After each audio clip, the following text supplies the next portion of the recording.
Good morning everyone.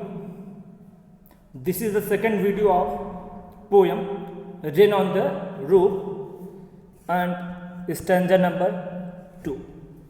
Every tinkle on the shingles has an echo in the heart, and a thousand dreamy fancies into busy being start, and a thousand recollections weave their eight threads into woe as I listen to the pattern of the rain upon the roof.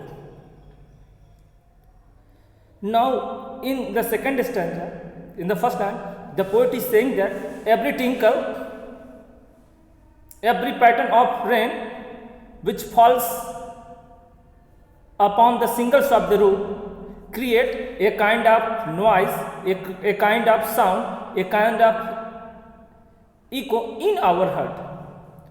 Poet कह रहा है कि वो जो वर्षा की जो बूंदें हैं या जो वर्षा की जो पटपटाहट है, वो वर्षा की बूंदें जब छत के खप्परों के ऊपर पड़ती है, वर्षा की बूंदें या वर्षा की जो बूंदें हैं, वो जो वर्षा की जलधारा है, वो जब छत के खप्परों के ऊपर पड़ती है, has an echo in the heart, it creates a kind of sound, a kind of noise in our heart. तो पोइट कह रहा है कि जब वर्षा की वो बूंदें छत के खप्परों के ऊपर पड़ती हैं तो हमारे हृदय में एक तरह का आवाज़ क्रिएट करती है, एक तरह की गूंज क्रिएट करती है, एक तरह की ध्वनि प्रकट करती है. Means it makes our heart happy, it makes us happy. इससे हमारा हृदय क्या हो जाता है, खुश हो जाता है. मतलब when we listen the pattern of rain falls upon the singles of the root, it makes us happy. तो जब वर्षा की बूंदें छत के खप्परों के ऊपर पड़ती है, तो जब छत के ऊपर खप्पर के ऊपर पड़ती है तो क्या होगी, साउंड क्रिएट करेगी. जो वर्षा की बूंद जब छत के खप्परों के ऊपर पड़ेगी टप टप टप, तो क्या होगी, आवाज़ क्रिएट करेगी. और वही आवाज़ हमारे हृदय में क्या करती है, गूंज को क्रिएट करती है, ध्वनि को उत्पन्न करती है. मतलब हमारे हार्ट को प्रसन्न कर देती है, प्रफुल्लित कर देती है. And A thousand dreamy fancies in too busy being start, and at the time A thousand imaginations, emotions, passion, sentiments comes into our busy mind and starts to move into our mind. और कह रहा है उसी समय हजारों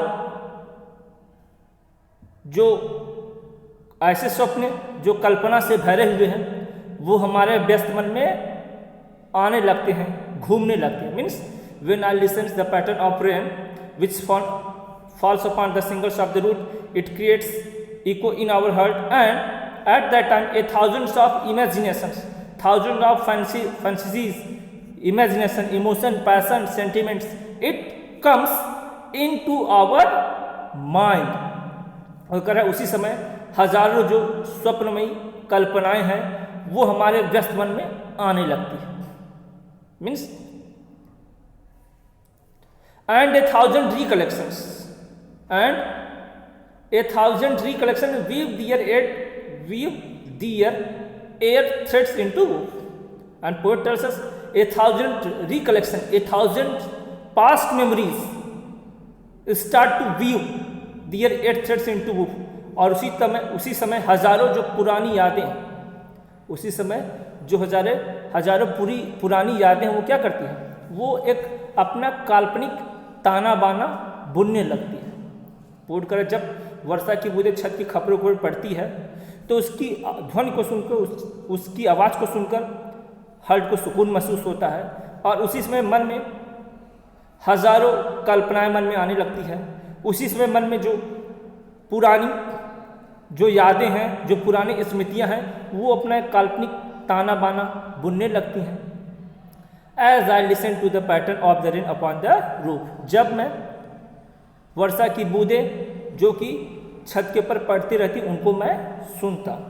coat कहता when I listen to pattern of the rain of the room upon the roof, then at that time a thousands of recollections, a thousands of fantasies comes into our busy mind. उसी समय हमारे मन में हजारों काल्पनिक यादें, imaginations, पुरानी past memories वो सब आना शुरू हो जाती है जब मैं वर्षा की उस पड़पड़ाहट को सुनता हूँ, वर्षा की उस आवाज़ को सुनता हूँ जो कि छत के ऊपर पड़ती है.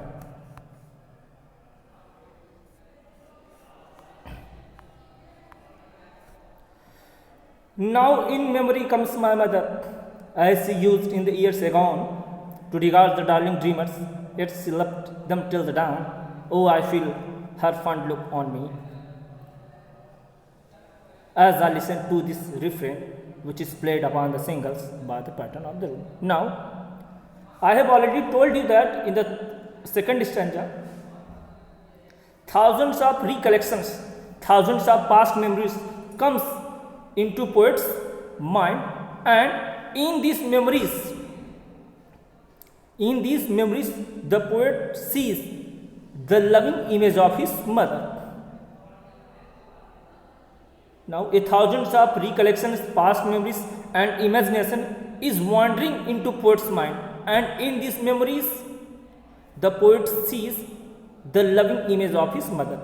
अभी जैसा कि मैंने पहले के स्टैंजा में बताया कि पोएट के मन में हजारों पुरानी यादें, हजारों स्वप्न आते हैं, वो अपनी पुरानी यादों को भी याद करता है, और उसी पुरानी यादों में पोएट को उसकी माँ की तस्वीर भी दिखाई देती है। उसी पुरानी यादों में पोएट को अपनी माँ की भी याद आती है। As he used in years agone means as his mother used to be in past times, जैसा कि उसकी माँ पहले हुआ करती थी। It means the poet's mother is no more in this world. इस सेकेंड लाइन का मतलब यही है कि पोएट की माँ अब इस दुनिया में नहीं है। तो पोएट कह रहा है कि मैं अपनी मेमोरीज में अपनी माँ की मेमोरी को भी देखता हूँ, अपनी माँ की स्मृति को भी देखता हूँ, अपनी माँ के तस्वीर को भी देखता हूँ, जैसा कि वह आज से कई वर्ष पहले हुआ करती थी। इसका मतलब जब पोएट था तो उसके साथ उसकी माँ थी, लेकिन इस समय उसकी माँ इस दुनिया में नहीं है। She has left this world, उसकी माँ इस दुनिया को छोड़कर चली गई। इसीलिए अपनी माँ को क्या कर रहा है, याद कर रहा है, क्योंकि इसकी माँ भी क्या हो चुकी है, पास्ट बन चुकी है, एक इतिहास बन चुकी है, क्योंकि वह इस दुनिया में नहीं है। It means the poet is missing her mother very much. Poet अपनी माँ को बहुत ही मिस कर रहा है। To regard the darling dreamers, darling dreamer means the children of poet's mother. Darling dreamers का मतलब हुआ जो पोएट है, जो पोएट की माँ है, उनके बच्चों के लिए। डार्लिंग ड्रीमर्स किसके लिए यूज हुआ है, जो पोएट्स की मदर है उनके बच्चों के लिए। To regard the darling dreamers, और स्वप्न में सोते हुए अपने बच्चों को, ere she left them till the dawn. तो पोएट मिस कर रहा है कि जब उनकी माँ, जब वो बच्चों को सुलाना होता था तो उनको लोरिये गाकर सुनाया करती थी, और उनको लोरिये गाकर सुना देती थी, और वो तब तक सो जाते थे, तब तक नहीं उठते थे जब तक कि डॉन, मतलब dawn means the timing of 4 o'clock in the morning. Dawn का मतलब हुआ सुबह का 4 बजे का समय, जिसको हम हिंदी में उषा काल या ब्रह्म मुहूर्त काल भी कहते हैं।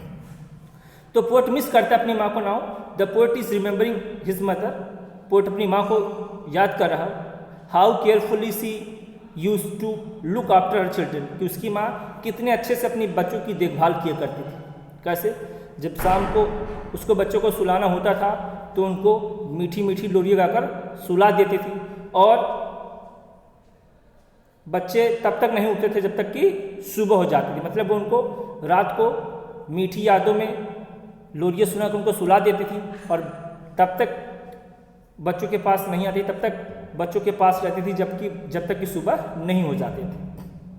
ओ I feel her fond look on me, now the poet is feeling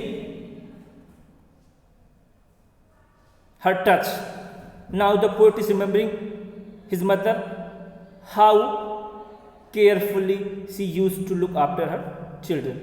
poet मिस कर रहा है कि उसकी माँ कितने प्यार भरे, कितने अच्छे से उनकी देखभाल किया करती थी। मतलब कुल मिला के जो पोएट है वो अपनी माँ की प्यार भरी नजरों को महसूस कर रहा है, माँ की उस ममता को महसूस कर रहा है। उसको ऐसा लग रहा है कि उसकी माँ उसको क्या कर रही है, देख रही है, और उसके ऊपर हाथ फेर रही है।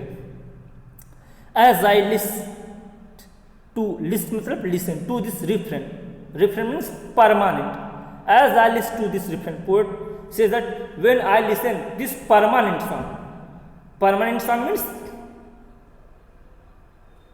the sound of rain which is falling on the shingles of the roof। यहाँ को स्थायी गीत से मतलब वर्षा की वो बूंदें जो छत के खप्पर के ऊपर पड़ रही है। तो पोएट कह रहा है कि जब मैं इस स्थाई गीत को सुनता हूँ तो मुझे मेरी माँ की याद आती है, which is played upon the singles, जो कि छत की खपरों के ऊपर बजाया जा रहा है। पोएट कहता है कि जब मैं इस स्थाई गीत को सुनता हूँ जो कि छत के खपरों के ऊपर बजाया जा रहा है, by the pattern of rain, वर्षा की बूंदों के द्वारा, वर्षा की बौछारों के द्वारा। तो पोएट कहता है कि जब वर्षा की जो बूंदें हैं, जो वर्षा की टपटपाहट है, जब वो छत के खपरों के ऊपर पड़ती है तो उससे एक अजीब सा गीत निकलता है, एक साउंड निकलता है, और उस साउंड को सुनकर मुझे मेरी पास्ट मेमोरीज याद आती है, और उस पास्ट मेमोरीज में मैं अपनी माँ को भी देखता हूँ। और पोएट को अपनी माँ की याद आती है, वो भी भावुक हो जाता है और अपने पुराने दिनों को याद करता है जब उसकी माँ उसकी और उसके भाइयों की या बहनों की ठीक से देखभाल किया करती थी। तो यहाँ पे जो पोएम आपका क्या हुआ वो फिनिश हो गया। Thank you everyone.